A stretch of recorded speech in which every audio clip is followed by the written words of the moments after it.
This episode is brought to you by Amazon Prime. There's nothing sweeter than baking cookies during the holidays. With Prime, I get all my ingredients delivered right to my door, fast and free, no last-minute store trips needed.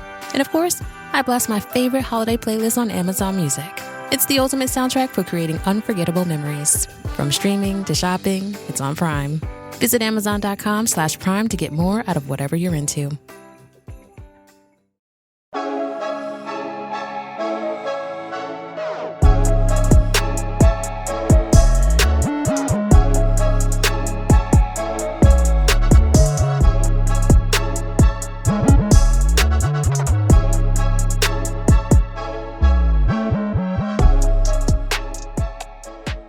Welcome back to the Social Media Derby. We've got a great episode for you this week. Obviously, Arsenal versus United in the midweek, and then Arsenal away at Fulham and United at home to Forest to review, as well as some big European fixtures and another big weekend of Premier League fixtures to come. But before we get into the episode, for those of you watching on YouTube, please subscribe to the channel, like the video, drop your comments down below, share the video with anyone that you think is interested. All that helps with the algorithms. And same for those listening on Spotify, Apple, or any of the podcasting platforms. Please follow, give us a 5-star review. All of that stuff helps us grow the podcast and get it out to more viewers and listeners. Johns, how you doing, mate? All good? Yeah, I'm doing all right, mate. How about you? Not had the greatest week football-wise. 2 L's to dig into in a bit. One of them to you. So, yeah, we'll get into that. But, yeah, other than that, all good, man.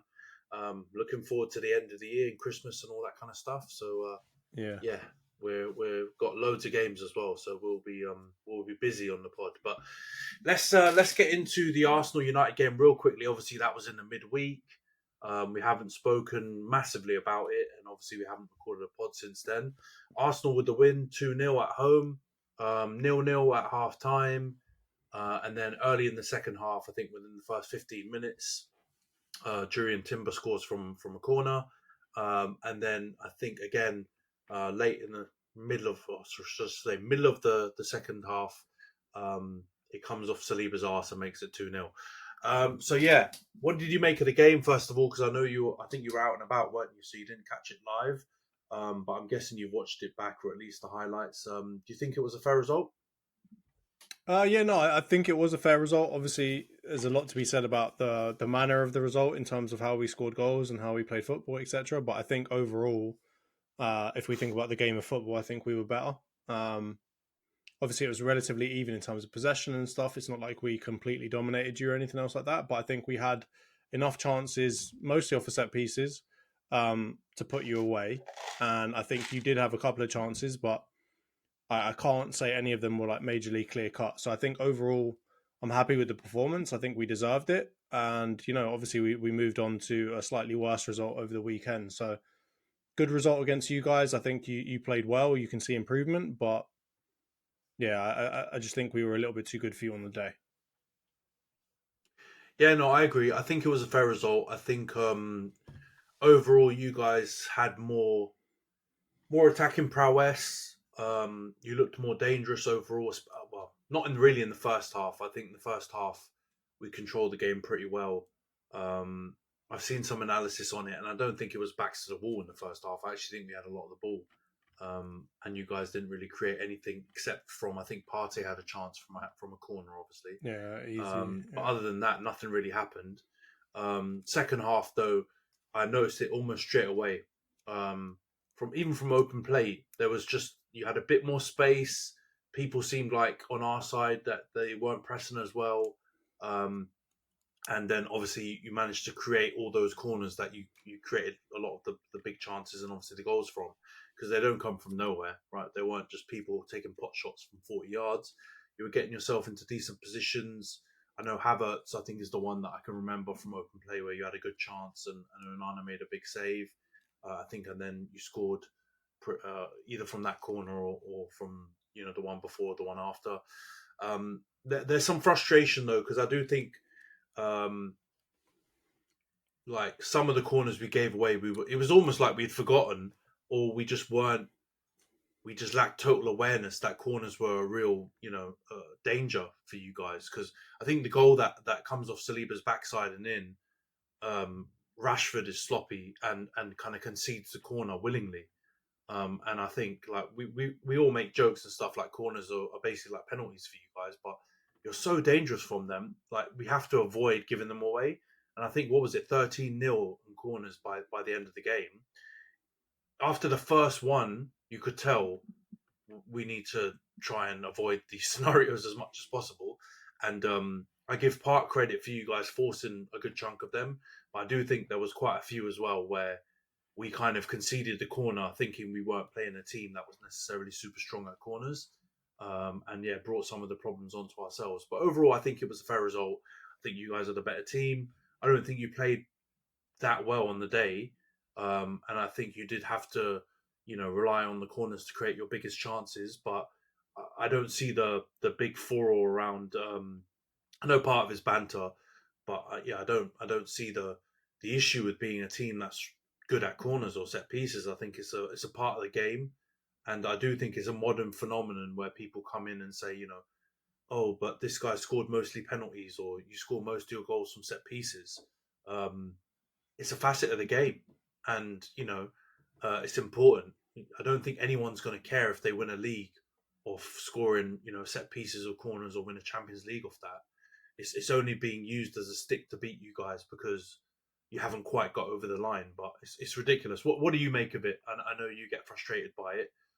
What do you make of this whole like set pieces corner FC chat? Honestly, at the beginning it bothered me a lot, but I don't think I don't really care anymore. I think the main thing I found really is that it's got nothing to do with how we like really if we're a good team or not. It's just got everything to do with other fans wanting to be able to have something to talk about with us, right? Like if we were playing beautiful football and we weren't as strong as we are, they would say that, right? Like Troy Deeney is famous for saying that. A lot of other fans were very famous for saying we're soft. I think Arteta put it really, really well, right? Like if we didn't do these things, and everyone would just find something else to talk about. And I think that is really the crux of the issue, right? Is that somebody's got to have something to talk about. When you talk about Pep and his almost complete football, everyone says he's boring, or everyone says that they've cheated, or they find something to talk about, right? When it's Chelsea back in the day, doing the similar kind of thing as we're doing now, everyone says it's too physical and that they're cheating and they're parking the bus and they're doing Mourinho football. There is no way to win here, right? Like there's always going to be something that people will want to talk about with your team, and there's always going to be a way for them, something to hang their hat on when it comes to you guys not being a good team. This is just the latest of many, right? I think we've seen, people say a lot of things about the Arsenal team with bottle jobs, whatever else. There's always going to be something. So it doesn't bother me all that much. I'm going to say, like, outside of that, I think the penalty and corner chat, though, I don't even want to put them in the same category because like people are acting like it's easy to score from corners, right? Like most people these days, and I think me and you have talked about this before, almost the art of the corner was lost previous to this, right? Like people kind of saw corners as a nothing. And I remember using this argument when I was talking about why VAR isn't used to see if a corner came, like if it's a corner or if it's a goal kick, right? Because a corner is supposed to be an advantageous thing, just like a free kick that's very close in, maybe not quite as advantageous as a penalty, but it's supposed to be advantageous to your team, right? In some sort of fashion. Otherwise it wouldn't be, it would just be another throw in from wherever the ball went out, right? Like, why would they have decided that line is where goal kicks happen or corners happen? So from my point of view, like it was lost in the game. As a result, VAR, the referees don't really care about it. And so it's kind of nice to see someone actually utilize some of the different forms of football that you can play and some of the different set pieces or, special rules that we have in football and trying to take advantage of them. So from my point of view, like we will always have something to moan about when it's pure possession football. We'll moan about too much possession. It's boring. It's suffocating, whatever else. If a team is, cracking people on the counter, we'll say that you're a counter-attacking team. You just like to hoof it. It's the same stuff every single time. So I think we're just going to have to tune it out. I think people have also forgotten that we also score goals from open play too, and quite a lot of them. So from my point of view, like it's part and parcel of being a fan of football and opposition fans wanting to say stuff about your team. So I'm just going to leave it alone. But I think Arteta really did summarize it really well in his response to kind of one of the more recent questions he was asked about it. Yeah, just want to be a better team, innit, overall. And the thing that's obviously we've been talking about this for ages, right, on the pod, and you've kind of been you didn't explicitly talk about set pieces or corners, but you basically alluded to you wanting Arsenal to be a better kind of more all round, multifaceted team, and Yeah. not only score goals a certain way and all that kind of stuff. So now, obviously, people might use it as a stick to beat you guys, but ridiculous to me. Right, my overall thoughts are I don't understand why there are like we've suddenly created like a hierarchy of goals. Like what's like what kind of goals are acceptable, what the ones that are desirable and the others are undesirables. It's ridiculous. Set pieces, corners, free kicks, penalties. I know they've got a different scale of difficulty, but they're all an art form. Players that are good at them and teams that are good at them generally succeed in whatever their goals are. And I don't think we can be, snobs and say we only want to score 50 pass moves. Like this is partly some rubbish that's been brought into the game by, modern football tactics and stuff like that, or journalists or coaches or players or who've kind of put out this rhetoric of like playing beautiful football is the most important thing, and this snobbery thing has infected all corners of the game, right? But I think at the end of the day, fans that are whinging about it are secretly just jealous that their team couldn't score more goals from that medium. And speaking as a United fan that took the L on this due to two corners and the majority of your chances coming from set pieces and corners, I still think it's a desirable thing, and ultimately, I would love to see United do much better at those facets of the game. And so, I can only commend you guys. It's annoying, right, as a rival fan when you're playing against a team because you feel like you said, corners are not shouldn't be a penalty. They're not tap-ins. You have to be so good at them to make them that dangerous, which I think you guys are. But there's enough data out there to know you guys are phenomenal at corners and set pieces. I look at my team and I'm annoyed that we can't do something about it, right? And that's where my annoyance should be laid bare, right? Not at your doorstep. You should be keep doing it, right? If in other sports, if you see your opponent struggling with a certain tactic, you push that home, don't you? Right? If you watch tennis, if you see a guy struggling on their backhand, you go to their backhand all the time. In boxing, if you can see someone's injured in a certain area, you try and take advantage of it, right? So you guys did it, and people are just onto you because I think secretly a lot of people are just jealous that they weren't better at corners or set pieces, and it's a good thing, man. I think it's a positive, and yeah, like you said, like Arteta said, if it wasn't for the corners or set pieces, people would come onto you for other things. The only thing I want to end on this segment, right? It's also kind of fake news, right? You do score a lot of corners, you do score a lot of set pieces, but if you look at the proportion of those corners and set pieces in your overall goal scoring, I think it's like under 30%. It's like 25 or 26%, right? You're not top of that league. United Yeah. actually score more like of our percentage of goals that we score. I think ours was 29 or something, right? And I don't even think we score many corners. I think the reason why it's inflated is because we don't score many goals, right, overall, Yeah. and you score way more goals from set play. But I think Everton were top with like 40 odd percent or something like that, right? So Yeah. I think it's very unfair to put you in that bracket because you score tons of goals outside the corners. Obviously, some games where you're struggling and your play's not that fluent, you might rely on them. Like it makes sense, right? If you're struggling, not Yeah. I playing mean, that and well, also not doing as well rely as you on them, can, get the corners out. and use them can be two different things, right? Like, Yeah, different again, things. if we said, oh, you guys are not allowed to use corners anymore, there's no guarantee that we lose those matches. Maybe we just try a different tactic, right? Like, I think, and this is again going back to what Arteta said, he wants, and I know it's a bit corny, but he said he wants to be the king of everything, right? The corners is just one good thing that we're doing that maybe other teams are lacking on when it comes to catching up, right? Like, I think people will cotton on soon, but they're going to try to use a similar kind of tactic to us, right? Nicholas Jova, as much as he might be Yeah, they a will. very good coach, is not entirely unique. I'm sure there are others out there that are going to try and do the same thing. And yes, we're a pretty big team, but there are other teams that are just as big as us, right, in terms of size. I can imagine Newcastle will be very good at this kind of tactic too. So from my point of view, if you've got the right kind of players to do it, and you've got the right coaching to do it, you will see them do it. And I think in the Premier League, when there's so much at stake, you're going to see people do that, right? They're going to try and pick it up too.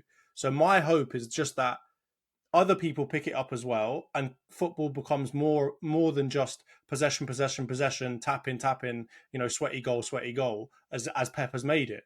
Right? I'd love actually other teams to do something similar to us. Right? Give us a test and do it back to us if you have to.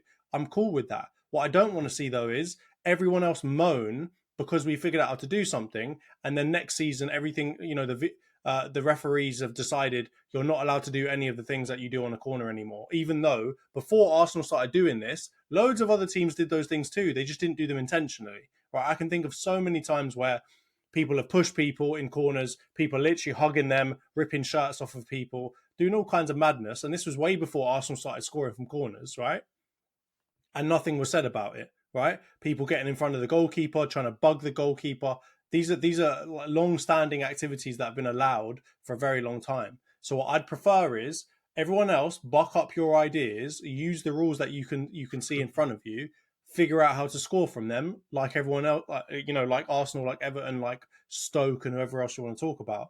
But don't go and write letters to their FA and say, we're crying because Arsenal keep scoring corners against us. We've got to change the rules. They're not allowed to put people so close to our goalkeeper or some other bollocks. No, strap a pair on and figure it out for yourselves, and let's get football back to being total 90 as Nike made out to be. But obviously the famous quote.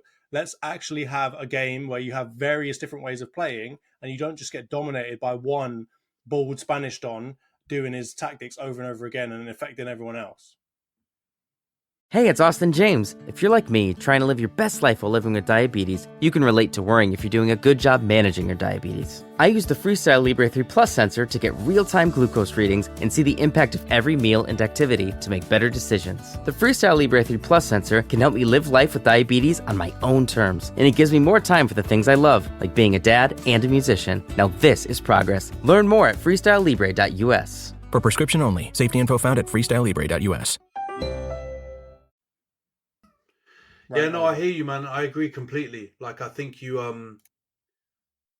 just all need to adapt. But I'm pretty sure what you said and mentioned earlier about the referees changing rules is probably where we'll end up. I don't agree with it, but that ends up being the case, right? With a lot of scenarios like this where someone's kind of identified a cheat code, even though it's not cheating. I'm just using that as kind of the terminology for it. It's a shortcut. And then people can't work out how to stop it, so then they moan and whinge to the authorities. But I think everyone's just got to adapt, man. We all got to improve. And yeah, like we talked about off camera, there's some elements that might be okay to be outlawed, but I think the majority of it is what it is. You've just got to find a way to stop it and find a way to emulate it on the attacking side. But yeah, let's move on to the weekend's games then. And we'll start off with the Arsenal game because it was obviously on Sunday, part of the Super Sunday doubleheader before that mad Tottenham-Chelsea game. But yeah, ended up 1-1 at Craven Cottage. Fulham, actually, I didn't think started that well. I thought you guys started quite brightly, but they kind of scored against the run of play. Unbelievable finish by Jimenez, I've got to say. I know Kiwior was a bit slow to close him down, and Saliba also had to come running over to try and sort out that situation, but it was probably too far gone by then. But still, you wouldn't expect him to bang it in the bottom corner from where he was. It was an unbelievable finish, to be fair. The rest of that first half was pretty drab. I don't know if you'll disagree with that, John, but it wasn't the greatest game. Else happened in that, you guys weren't really stringing passes together. Fulham was also kind of sitting back a bit. But the second half, almost immediately, I think it was within the first 10 minutes at least, you guys were level. Enter, Spanish Pulis here from another corner. Second phase of play, I think it's Havertz who nods it down. Saliba's just played onside by Anthony Robinson's left leg, and he tucks it away to make it 1-1. And then you guys are probing, pushing. I think there weren't massive chances, but you were under, putting them under pressure. They were camped in their box, in their half. And then boom, Saka, I think it's in the last few minutes, thinks he's won it with a header at the back post from Martinelli cross, only for it to be ruled out for an offside because Martinelli's just strayed offside very narrowly, according to VAR. So it ends 1-1. So I don't know. I'm going to ask you this first before we get into some of the other talking points about title hopes and stuff like this. But do you think this is 2 points dropped or 1 point gain based on the match? 2 points dropped. I mean, we dominated that game. I think like if you look at the stats, and I don't want to only focus on the stats, but like any other game like that, we end up winning, right? We had more of the ball. I think we had like 66% possession. Overall, we had like, I think, a full 2 XG compared to their like 0.16. We had, I think, 3 big chances, all missed. Like, we talk about the first half. Within the first 4 minutes, we should have scored. I think Saliba glances one wide. We then have a couple of different chances where Leno comes out, punches the ball, or he saves a Saka attempt. They're not clear-cut chances, but they're like so many of them, you'd expect at the end you'd come out with something. And I think the goal that they scored against us, it's getting to be really annoying, right? Like when it happens once or twice, I'm like, okay. But it's one of those goals where it's like, it doesn't feel like you did anything necessarily wrong. Like there wasn't a major mistake.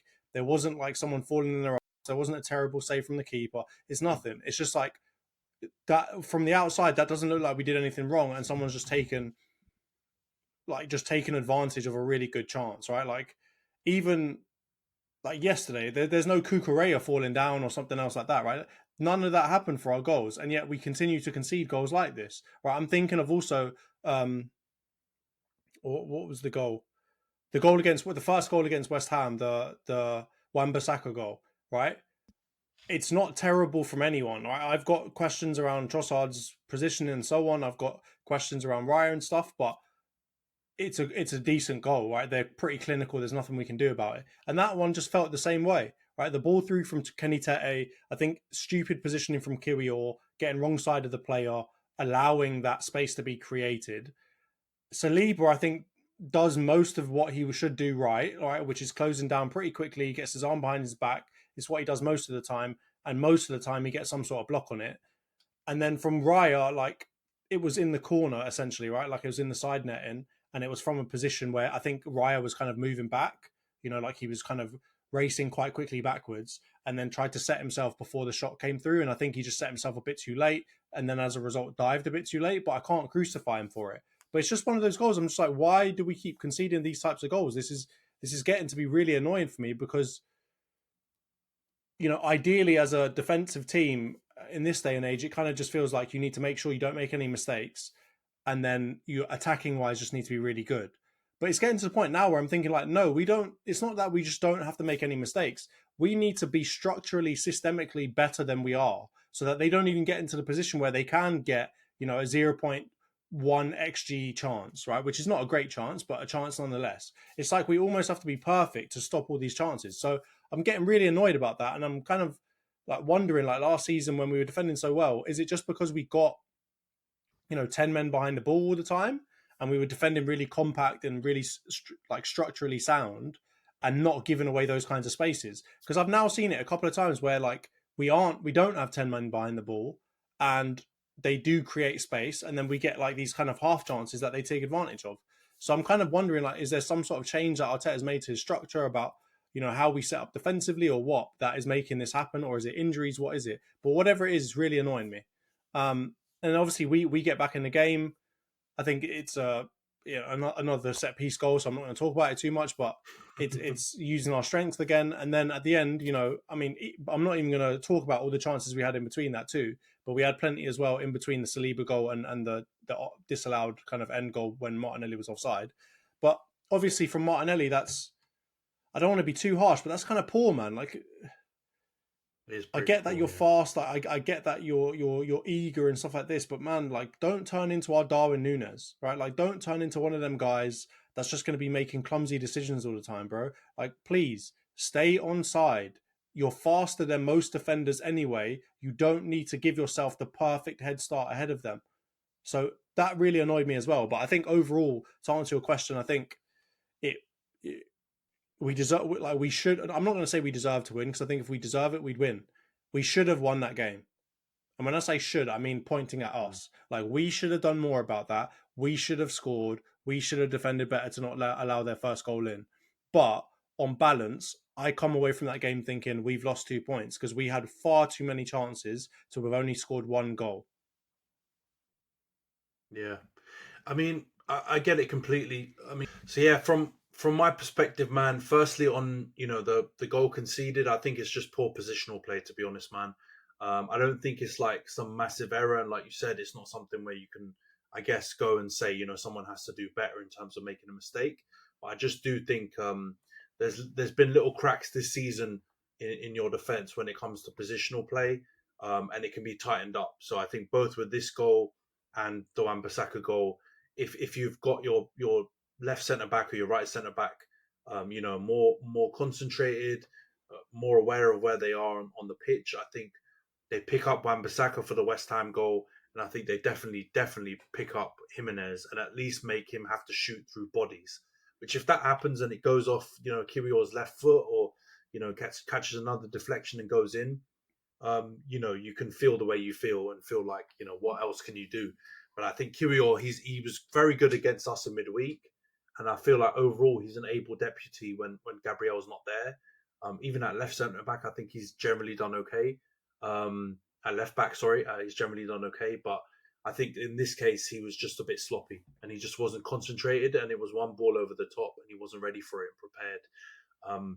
But yeah, it happens, man. I think you guys were flawless pretty much last year defensively, and this year there's just been a slight drop off in terms of concentration at certain moments. But I don't think they're massive errors. I don't think you turn around and say, "Oh, this player's fault, that player's fault," and really, beat them with any kind of stick, because it's just slight, like kind of taking your foot off the pedal when it comes to that defensive concentration. And I'm pretty sure you can get it back, but you do need to do it soon, because I mean, this Fulham game is a perfect example of maybe last season you would have won it 1-0, right? You would have scored one goal and that would have been enough. Your defense wouldn't have made slight positional mistakes, and you see it through. In terms of Martinelli, he lost his head, man, in that second half. I have to be honest. Like he just seemed really frustrated very early on. Got called offside a few other times, where 50-50s didn't go his way. I think there was that moment where he slammed the ball down. It just seemed like he kind of got annoyed, and then he wasn't able to reset and get his mind, back focused. But I do think the offside one was harsh, like it's a millimeter or two, and he almost got it perfect. But I agree with you. He's so fast; he doesn't need to be playing that close to the line with it, right? He could give who's the right back. He could give Tete a head start, and he's going to beat him in a foot race. So he doesn't necessarily need to be playing and skirting with the line like and it's that. Also it's the 85th minute. It's the one of the last minute. Yeah. Like, don't lose or don't end up drawing and losing a big chance because you're offside. Like, this is where you have to play within the margins. Like, you have to play really comfortable. Make sure you're playing high margin football, and try and break them down. It's not the time to be like running ahead and doing this, that, and the other. I get the eagerness, but come on, man. You've been in this team for long enough now. You've had 2 seasons now where we've kind of essentially bottled it from a leading position of some sort. Like, come on, do something better than that. It's not. Yeah, you've got to mature a bit faster. Yeah, I hear you, man. And I think what makes it worse is he could see down the line, right? Like he can see down the line. That's his line. He's got no real excuse to be offside, even if it is marginal. And yeah, I get it. It's just because, I think what's always going to have Martinelli at a disadvantage is the juxtaposition between him and Saka, right? Like Saka's just kicked on, and it's been so undeniable how he's been playing, and Martinelli has had growing pains, and I think it's understandable. But I think when you compare him with his counterpart on the other side, I get why you guys get frustrated from time to time. And I'm not talking about like people who call him Fartinelli and all the ridiculous stuff and don't rate him. I'm talking about the guys that really rate him, but get frustrated when he does stuff like this. I hear it, because you don't see it happen on the other side with Saka, right? And you expect, and I understand why you expect the most from him, because in that season when they both broke out and had that unbelievable season, he created those expectations for himself. And unfortunately, he's just not been able to reach those levels consistently. And you need him. You need every single one of your attackers in these moments when you're going for a title. And now the expectation's on. He's got to do better, man. I think it's really tight, and it's literally just like, it's the fine margins. But he's got to get that. He's got to get that right, man. And if he does, you win the game, and the euphoria is there. And who knows, man? The momentum and everything that you've been building carries on going, right? But I know it's not a loss, but I can understand and agree with you. It is 2 points dropped, and we talked about it on other pods. You can't drop points before Liverpool. And I know Liverpool didn't play this week, so they could also drop points. But yeah, it's a blow. So let's go on to the last question before we go into the United game. Like, some Arsenal fans are out here now. I know it's a weekly thing, but they're saying, because of the reasons I just said, now Arsenal's title hopes are over. Do you agree with that? And do you think I'm going to answer it the same way every single week? I'm going to say the same thing every week. It's a question of probability. We managed to claw it back a little bit because, you know, Liverpool technically did drop points first in their last game, last weekend or whenever it was. But we've now just dropped points again. So if they don't drop points against Everton, we're going to be back to where we started with, which was however many points behind. So from my point of view, we just it gets slimmer and slimmer, right? And it's not been long since you last asked me this question. There's not a lot that has changed really in terms of the number of games left in the season. I still think it's a long season to go. I think our title hopes are extremely slim, but I don't think they're gone, right? Until it's mathematically impossible, it's not gone. My big hope is just that, you know, we've got to get these injuries back again. Like, we seem to get someone back and then immediately someone's gone again, right? And it always seems to be not huge in numbers of players. So I'm not going to get my violins out and cry, but our most important player goes every single time. So we get Odegaard back. We realize he's him and Saka are the most important players in our offense, right? In our attack. We get him back, and then we lose one of our two most important players in the defence. And we've got to play Kiwior and flipping Partey starting in the team next to Timber and Saliba. Like, it's mental. Just keep someone here. You know, Fabianski, stop punching man in the head and let's get moving, right? Because this is it's annoying as hell. Like, can these lot just stay fit, please? I'm begging you. I know luck is mostly the thing that drives this. It's not our medical team or anything else, but just please, God, keep fit for the next however 20, 22 games or whatever we've got left. Please, I'm begging you, because it's the only way we're going to have a chance. Liverpool's team is firing too well. This Chelsea team is firing well even yesterday as well. Like, we can't play like we're playing and hope that we're going to win it, right? Like, that's one thing I am clear of, is if we play like we're playing now, we're not winning the title. It's not mathematically impossible, but if we keep performing the way we're performing, we're not winning the title. So there needs to be a market improvement, as well as a Liverpool drop-off, a Chelsea drop-off. Those are the things that will allow us to win. And those things are still entirely possible, right? Chelsea are new to this kind of position this year. There's a chance that they drop off later in the season. They're going to have to be playing all these Conference League games. I know that they kind of have two teams, so that it probably won't affect them too much, but you've got to hope something will happen to them at some point. Same thing for Liverpool, right? So yeah, it's not over, but it's getting slimmer by the second, and we don't deserve to win it if we play like we're playing now. Craven the Hunter, who uses all the methods of the animals. Now, witness the making of a new Marvel villain. Once you're on his list, there's only one way off. Aaron Taylor Johnson is Craven the Hunter. Rated R. Under 17, not admitted without parent. Yeah, that's a good point, actually. I forgot that Liverpool dropped points during the week. So, they did drop points before you dropped the next set of points, I guess. So you are back. We just gave it straight back to them. Back to where you were. Yeah, you're giving it straight back to them. But no, I get it, man. I get it. It's just it seems like everyone's got their own, right? Obviously, like all fan bases, not everyone thinks the same. And a lot of Arsenal fans kind of basically were expecting you guys to have to be flawless in this run to Christmas before they could, justify still being in the title race. But I get it, man. It's long. We're not at the halfway stage yet. There's lots of games to play, lots of big games to play as well, where you can claw back points against teams above you, right? You've still got to play Liverpool and Chelsea again. So there's opportunity for you to get back in it. But I do hear you, though. There needs to be a bit more steel, I think, to get yourself these wins when you maybe have, facing some adversity. And I think the Fulham one was an example where you just didn't quite get it across the line. And I agree with you. You did put in it's not an effort thing, because I feel like you guys really did try your best to get that win. You just didn't get it over the line, right? And who knows?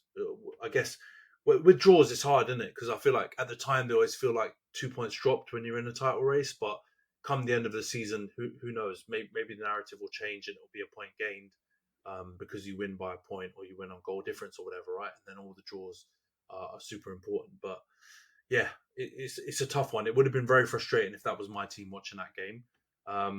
But let's get on to my team because we had a real stinker because I think 1-1 at Fulham is slightly respectable. Losing 3-2 at home to Forest, not so much. So yeah, United lose 2-3 to Nottingham Forest. All my preview and analysis I gave last week was absolute balls because I said I wasn't that worried about their attack and they banged 3 on us. But yeah, they took an early lead again from a corner. So, while you guys get all the praise for the corners, I think we might need to have a conversation a bit later in the pod about us defending from corners. Because for some reason we put Lisandro Martinez on Milinkovic, who's an absolute unit. And no wonder he smashes the header in and they take the lead. To be fair, though, we obviously didn't watch the match live because we were, go-karting and whatever with the lads. But watching the game back afterwards, it did look like we came back in that first half and responded quite well. Hoyland with the tap-in, making it 1-1 after a decent worked move. But second half, though, I don't know what happened. Suddenly the game exploded. 2 quick goals early on. Gibbs White scoring to make it 2-1. Onana, absolute stinker. And then Wood makes it 3-1 with, what looked like one of the slowest goals I've ever seen in my life. It literally trickled in. So it's 3-1. And then Bruno pulls one back with a curling effort.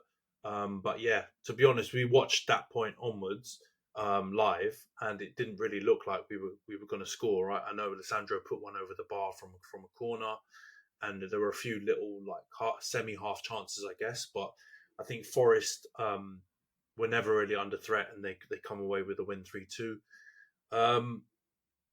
If we go on the XG narrative and everything like that, and look at all the stats and facts, it points towards us perhaps being a bit hard done by, and us, maybe at least deserving a draw, if not a win. But the result is the result. We lose 3-2. From a United perspective, I think all 3 goals we gave away are poor, right? They're all preventable. I think the second one is the most preventable, obviously. But I think the other 2 are just as poor in terms of our defence. I think Lissandro is obviously majorly culpable for the first one. And I even think for the third one, him and Onana need to sort themselves out. You can't be conceding a goal that trickles in at the back post. I'm not going to put blame on Yoro because, like we talked about at the time, you can get beaten in the air by Chris Wood. It happens religiously to most of the best centre-backs in the league, right? He's an absolute man mountain. And he's basically this generation's Kevin Davies, right? When it comes to getting his head on that's stuff. That's disrespectful to Chris Wood, but okay. Yeah, I know you got your Kevin Davies hate, but I'm fuming and livid about all the goals we conceded.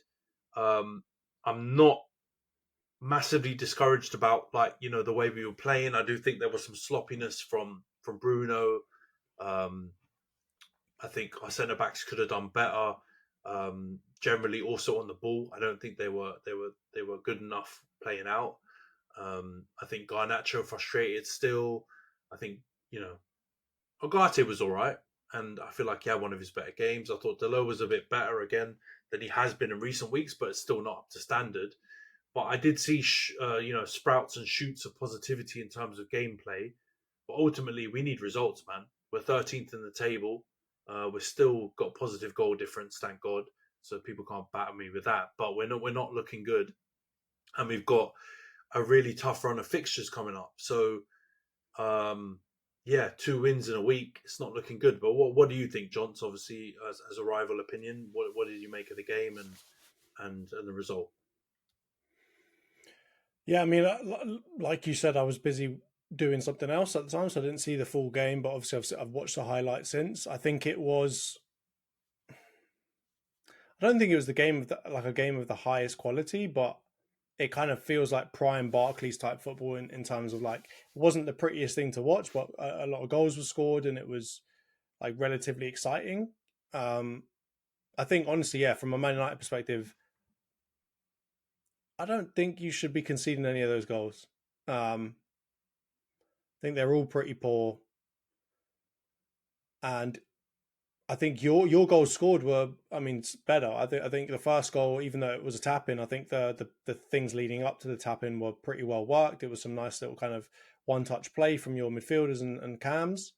The second goal, I also think was a pretty decent finish. I think Sells maybe could get a better hand on it, but it is quite, powerfully hit. So I understand why he couldn't necessarily get it out. But yeah, the 3 goals that you conceded, I think you should be ashamed of all of them. I don't think they're good. I think yeah, no, and from that's why I'd say, like, you should feel not hard done by, but you should feel like, man, we lost that. Like, we didn't, not they won it, we lost that. Like, that was our fault. We messed that up.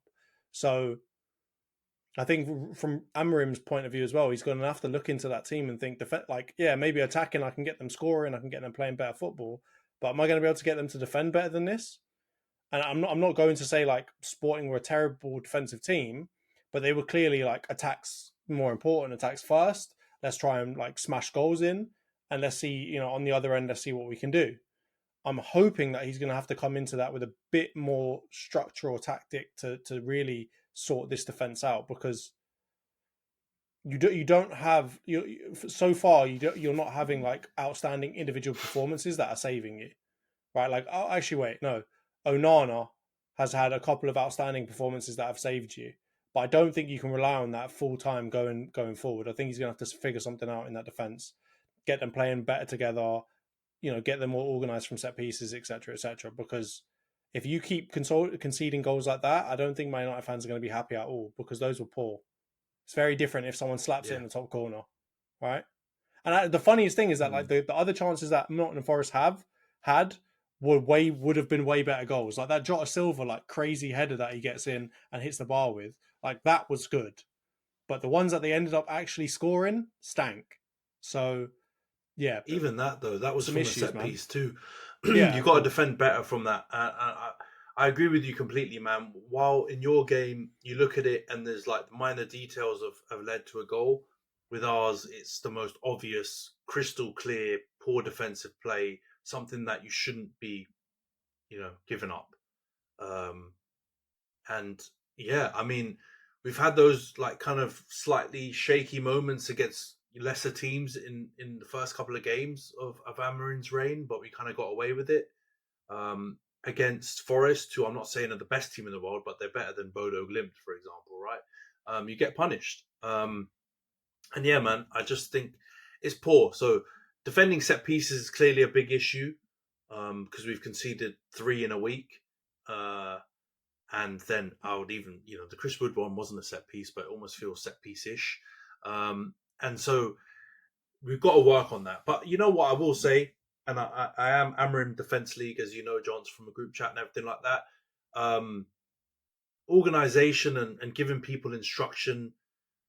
I feel like doing things from set pieces defensively is when you get into the real details, right? Like, I think if you look at Arteta and what you guys have done, you guys weren't phenomenal at set pieces at the beginning.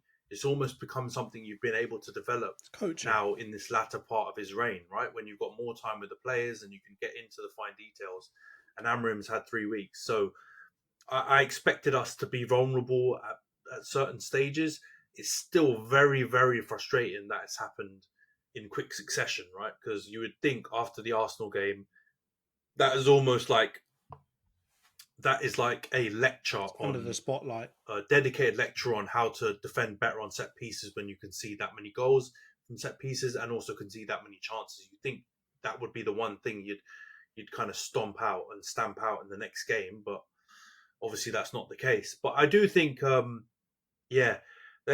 there's question marks that are being raised around Amorim's rotation, even by our own GNev. I want to smash that down straight away quickly, right? Maybe you disagree and we can get into it, but he's got to play all the players. He's just got in the team. He doesn't know who he wants to keep and who he wants to get rid of. He has to play all of them. And we've got a situation like you guys playing in Europe midweek and then weekend, and now going through this Christmas period where we'll also have the Carabao, the FA Cup and all that kind of stuff. We have to play all our players. So I don't want to hear GNev waffle about us continuing to play the same players week in, week out, needing to have the same starting 11. That's all good and well in August and September when you got one game a week, or in April and May if you're knocked out of the cups, but not in December, January, February when you've got a game every 2 or 3 days. You've got to rotate, and even more so if you're a new manager and you want to see everyone and give everyone a fair crack, and make decisions based on who you want to keep and who you want to sell at the end of the season. So I don't want to hear that from G-Nev or anyone else out there moaning and starting to get onto Amram about rotating. You've got to rotate. He's got to do that. All right, certain games it might look a bit crazy if you've got Xerxes and Rashford scoring 2 goals and then they're not in the next game, or Ahmad scoring a goal and not being in the next game, or whatever. I understand it, but the same principle applies. You've got to rotate the team, and you've got to keep them fresh. We can't complain about injuries on one hand and then complain about us rotating the team too much on the other. Like, you can't have those being mutually exclusive. They come as a package deal, and they're normally one as a result of the other. So I don't want to hear that. I think that's unfair, right? Could he be doing things better in these games that we lost? Sure, right? There's definitely things that he could be doing better, but I still look more at the players. I still look more at, the performances and the errors that people are making on the pitch more than Amram. He's been there for 5 minutes in the grand scheme of things. I'm not going to get on to him, certainly not now, and most likely not even later in the season. He's come into a terrible situation, and we'll get onto it now. The news that Dan Ashworth has mutually agreed to leave the club, absolute show. How can you be leaving after 5 months when we had to wait 5 months to get you in the first place? He's been in the job less time than he was on gardening leave. It's an absolute disgrace. You paid Newcastle 2 to 3 million, not the bloody 10 that all the Newcastle, the content creators and aggregators went out and tried to say to cover face, right? True Geordie and all those guys. It was between 2 and 3 million, but we've let go of him already. I don't know if you've seen it, Johns. I know you shared some stuff about the Athletic and read the article, but it seems like it's a United and a club-driven decision. It doesn't seem like it is actually mutually agreed. It seems like he's been let go. A lot of chatter around him being involved in keeping Ten Hag at the end of the season in that decision. He denies it. I think he came out and said he wasn't involved, but a lot of people around the club saying he was. And then a lot of the news going out there that he wanted Gareth Southgate or Graham Potter or Eddie Howe, or basically a British coach, to replace Ten Hag when the decision was made. And he didn't back the decision to get Amram. So I think it makes us look absolutely stinky.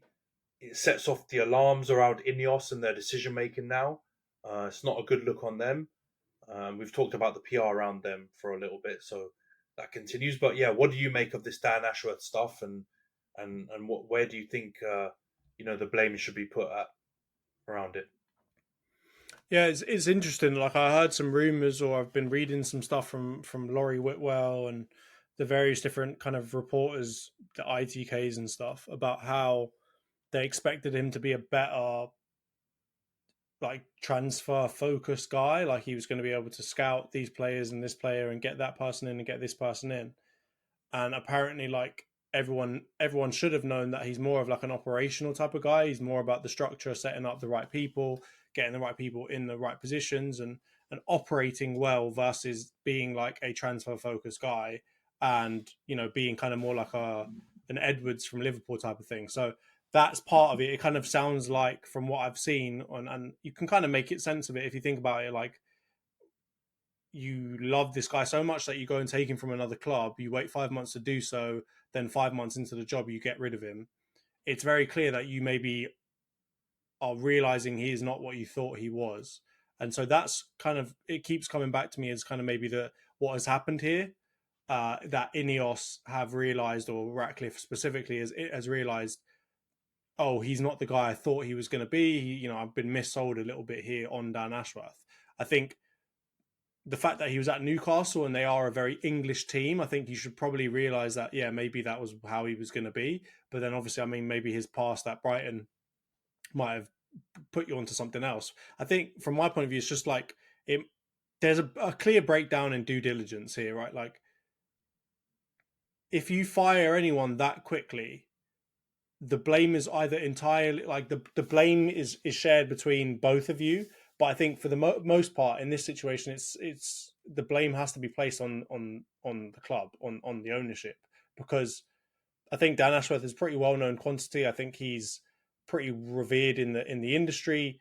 It wouldn't have taken you very long to figure out who he was. You should have done better due diligence onto what he was and who he was. You should have done a longer. You had 5 months while he was on gardening leave to try and figure out what he's going to do, how he's going to fit into this. Like, it stinks that after 5 months you get rid of him, because it just goes to show, from my point of view, that you either didn't do good enough due diligence to figure out who he was, or you. This episode is brought to you by LifeLock. The holidays mean more travel, more shopping, more time online, and more personal info in places that could expose you to identity theft. That's why LifeLock monitors millions of data points every second. If your identity is stolen, their US-based restoration specialist will fix it, guaranteed, or your money back. Get more holiday fun and less holiday worry with LifeLock. Save up to 40% your first year. Visit LifeLock.com/podcast. Terms apply. Changed your mind halfway through and decided you want something else. Like, either of those two situations, you stink. So I think it looks terrible for the club. I think you would like, it's just constant news and constant craziness coming from the Man United team. It's like almost a reality show at this point. And I wonder if they're doing like an Amazon documentary in the background and trying to pump up some stuff to make it like the highest viewed video of all time or something, because I can't believe how much stuff comes out of your club 24/7. You just getting a new manager after sacking your last manager, who was, had a crazy summer where you were interviewing other people in front of him, and then he's telling you that you interrupted his holiday. Like, there's so much mess going on at this club. You just get in what appears to be a pretty good manager. It looks like things are going to go well again, and then 2 weeks later, you've sacked your big guy that all your fans have been talking about. Like, yeah, we've got Ashworth. Where? Like, come on, man. Like, what are you guys doing? Read the room. Could you have waited till Christmas? Could you have waited until the end of the season? Could you have waited until it wasn't right after you just lost to Arsenal and then you just lost to Nottingham Forest? Like, can you read the room? You've just put the kids' tickets up from £17 to 66 or whatever it is, sacked off a bunch of dinner ladies, and got rid of Sorrell, and you're not giving anyone lunchboxes anymore. Like, read the room, guys. Like, everybody loves writing about you. It's very clear that Ratcliffe has never gone on Google before and looked at like the Google News thing for Man United. He's clearly never read The Athletic before. Like, get your head out your ass and figure out that you're one of the most followed teams in the world. Stop feeding them. Right, Dan Ashworth, you could have just stuck him in a corner somewhere and let what's his name, Jason Wilcox and Omar Barada just run the show and said, hey mate, just go over there and do something else. You could have sent him to South America and said, go and scout someone for us. You could have done something else. Just not this. This is poor. So Jim Ratcliffe, go find the you, next mate. Vinny Jr. for us. Exactly. Go and do something else. Like, bog off, right? Or send them to like your feeder club somewhere and say, hey, go and build our network, do a Jurgen Klopp or something, right? Like, just why is it that you've done it in this way? Because like, you had a really low bar with the Glazers, but you're getting close to. I mean, if you keep on the way that you're doing for the next like couple of years, no one will be able to tell the difference. You'll all be lumped together as stinky Man United owners, because what's happening right now is honestly the poorest showing of ownership I've seen, and it's starting to make sense why Nice also didn't go so well either, because these lot are nuts. Yeah, the thing is, I will say they've got. I know people are out there comparing them to Glazers and whatever, and I understand that these decisions that have been making, especially since the summer, have been brazy. But we still can't get close to the Glazers yet, right? Like, the Glazers are probably institutionally the worst owners I've ever known in the Premier League, right? They make Mike Ashley look like a dedicated owner, though. They make Mike look dedicated. Mike put more money in than the Glazers did, and didn't straddle Newcastle with a bunch of debt, right? And he was a terrible owner, but that's what these guys have done to us. And while I agree, and the passions jokes on this situation from you, but I do agree with that. Like, we've talked about Ashworth quite a lot on this pod, and we have not done that for any other exec, right? Or very few of them, right? Maybe a little bit on Edu, but that's about it. We've gone big on Ashworth. The United fans have gone big on him. and we've not done. We've this is, I think, it's unthinkable. I don't think anyone expected this, so it's unreal. But what I would say is, last point before we go into the previews real quick, is this feels personal, the way that things have gone. So I've seen some things about Ashworth bumping heads with Sir Jim, and I think there's got to be some credence in that, because you don't do this. The way it was done, it was cold. It was callous. It was like there was something personal behind it. So I think it just hasn't worked out, and they've made this decision. Whether it's the right one or not, we'll only know. But PR-wise, it's very smelly. And Ineos have to do better on that side, because otherwise it's not going to be long before, people are already chanting your Glazers in disguise, right? So they've got to work on that if they want this to be successful. All right, let's get into the previews then, John. So we've obviously got the Champions League, Europa League, game week 6 this week, midweek, and then we've got Premier League fixtures. We'll try and go through this as quickly as possible. We'll go through the midweek European games in a block together. We've got Arsenal and Monaco, and then you've got Victoria Pilsen against Man United in Europa. For the Arsenal-Monaco game, Monaco are decent, actually. I think they're top 3 in France. I think they lost to Marseille a couple of weeks back, and that was a big loss. But generally, they're doing all right. But I expect you guys to win this quite comfortably. So I'm going to go for Arsenal to win 3-0. What do you think in terms of predictions? Yeah, I think we're going to win it. I think we're going to be relatively comfortable, but I'm going to go for a 2-0. I think we still, unless we get like 15 corners again, I don't think it's going to be as easy to score as we hope, let's say. Yeah, I don't know. I think you've got the beating of them. I'm not saying that because I think they're rubbish. I just think you guys will get it going, and you've been playing well in Europe, especially since this change in fortunes with your results and Odegaard coming back. But let's go on to Victoria Pilsen United then on Thursday. Czech Republic. I don't think they're the worst team, and I've got to get my guard up because we've had struggles against Bodo Glimt and Twente and stuff like that, and I've gone in thinking that we're going to absolutely slap them, right? Coming in with a bit too much confidence, I think. So I think this is one's going to be a lot closer, and I think we're just going to nick it, but I'm going to go for United to win 3-2 because I don't have confidence in our defence right now, but I do have confidence that we'll be able to score some goals because we've been doing that in Europe this season. So what do you think on that game, Victoria Pilsen United? It's just interesting. Like, if that comes true, Man United would have scored and conceded once again. Like I've said before, so many goals. Like you went from Ten Hag. No, but when you went from Ten Hag, where you barely scored and you barely conceded, to now you're doing both in droves, mate. But yeah, I'm going to go for a 2-1 Man United win. I don't think it'll be easy. I think, the away crowd is probably. I mean, as let's say the home crowd is going to be hard to overcome. I'm going to imagine Czech Republic are in the same kind of bracket as going to some of the other Eastern European countries and just getting battered by flares and all kinds of stuff. So have fun. But yeah, I'll go 2-1 Man United. Yeah, fair enough. I think it'll be a tough game, man. I'm just hoping we need to keep getting the points on the board so we can get into those automatic positions because we need less games, I think, in the turn of the year. So Amram's got more time to train the team. All right, weekend games. Arsenal, Everton. I feel like Everton are just in this pod like constantly. Even I don't know how. They're just one of us seems to be playing them almost every week. But yeah, you've got them at home. To be honest, mate, I think this should be straightforward. Like I know we predicted Everton to be a bit more miserly against us, and we ended up pummeling 4-0.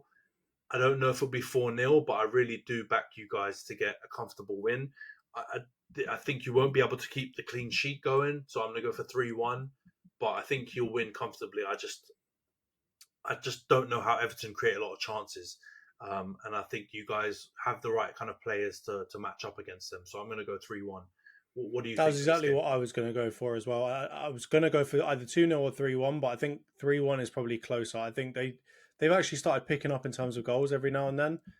As much as I hate I think Dominic Calvert-Lewin's crap. Like he's actually scored, he's actually scored a couple. So who knows? But I think we just leak goals. So I'm going to go for a 3-1 Arsenal win.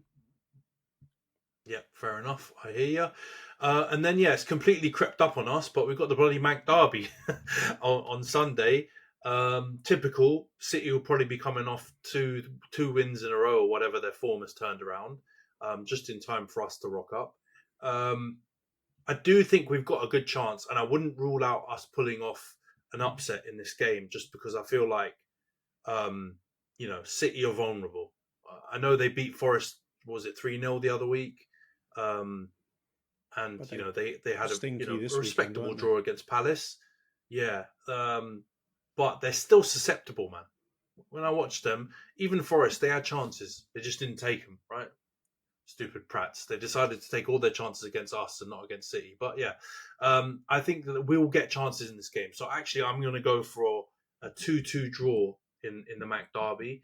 And it's a shame we can't give it a bit more analysis and preview. But yeah, I think it'll be an interesting game. And I think we'll have chances. They'll have chances. I'm just hoping we'll be able to take some of them and try and subdue them as much as possible. But yeah, what's your prediction on that one? I'm going to go for a 2-0 City win. Actually, you know what? I'm going to go for 2-1 City win. I don't know, man. I think the both of you are just very unpredictable right now, but I've got to just believe that the quality of their team and the time that they've spent together has to mean something. Like, I know... Yeah. On aggregate, it should mean something, but on an individual basis, maybe it doesn't. Maybe, it's whoever turns up on the day. It's just like you guys against them last year, right? When you won some silverware. So maybe it won't go like that, but I've just got to believe that City have enough to beat you, right? Like, how can you have arguably the best striker in the world and a bunch of Prem proven, won however many medals, won however many Premier League players, and not be able to beat a guy that's been in the job for 4 weeks with a bunch of players that are like half new, half crap. Like it can't be true. So I'm gonna go for the safe option of a City win, but I could see Man United getting something from the game. I just think if so, Pep is really in the mud, mate. Like if you guys get a win over them or a draw, Pep, mate, you're going to have to do something because you're starting to get into the realm of stinkiness that you had, done such a good job of keeping yourself out of. And, the Sorrell conversation might be done, so if you have to put up with a loss to bloody Ruben Amorim, who's been in the job for about 5 minutes. Yeah, no. I mean, he's not in the Sorrell conversation. Go on, mate. As soon as you lose 6 games in a row, whatever it was, come on, man. He's not in Wenger conversations or even Klopp. I don't think lost that many games in a row. All these guys, Mourinho. I know he's having his back and forth. Mourinho now 6 titles to 3, but I'm backing Jose, man. That's my guy. Pep's got too much money around him and all the glitz and glamour. He's had it too easy. So he's a world class manager. But yeah, all this he's better than Sir Alex. People need to shy it. It's never the case. That's the real GOAT. But anyway, let's wrap up the pod here. Quick scoreboard check. We both only got a point last week. So yeah, we had a bit of a disaster class when it comes to predicting results. I think both of our points came with the Arsenal United result. We both predicted Arsenal to win. We both did not predict Fulham to draw with Arsenal, and we both did not predict Forest to beat United. I think you went for a draw, so you were close on that. But no, we both gain a point, so it's 30 for you and 17 for me. So yeah, still stinking up the gaff, a bit like United. But yeah, let's wrap up the pod here, John. It's a great episode this week. Let's hope both of our teams get all the W's this upcoming week since we're not playing each other. And yeah, try and wrap up our European campaigns or get us into the top 8. And yeah, push for the title in your case and try and get to the top half in my case. But yeah, great episode this week. Take care, everyone. Cheers, Ant. Cheers, everyone.